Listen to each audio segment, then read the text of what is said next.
Hello guys, in this video we'll see how to install latest version of PowerBI Desktop edition on Windows 11 operating system. Okay, first go to any search engine and search for download PowerBI Desktop.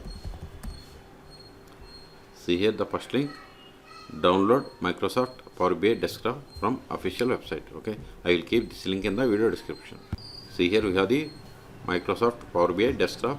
See here the details. Version number is 2.149 and this is the published date and this is this software size. Okay, so select language from this list and click on download.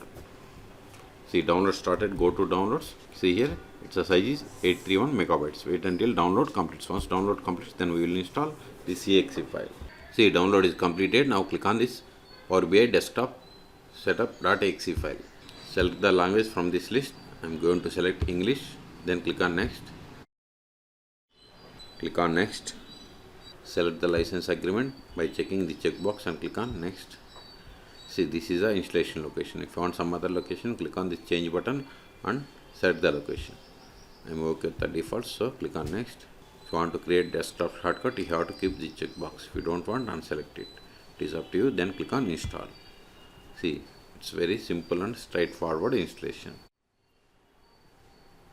See, setup has been completed successfully. If you want to launch Microsoft PowerBI Desktop, you have to give the checkbox and click on finish. If you don't want, unselect it and click on finish.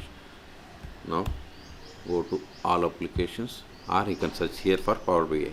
See, here we have the PowerBI Desktop. Click on it to open. See, getting started. What is PowerBI? If you want to see, click on here. Okay, now click on blank report. Now you can drag any one of these visualization components. Any chart, if you want, you can drag. And if you want to get data, click on this get data and see here we have different options: Excel, text, CSV and others, SQL Server. Or if you want to get data from MySQL or PostgreSQL or any other source, click on this more. See, here we have different options: database, Microsoft Fabric, Power Platform, Azure, online services and others. Okay, whatever you want, you can select. This is the way to connect. Okay, so in this video we have seen how to download and install Microsoft PowerBI Desktop on Windows 11 operating systems. Okay, for more tutorials, please subscribe my channel. Thank you.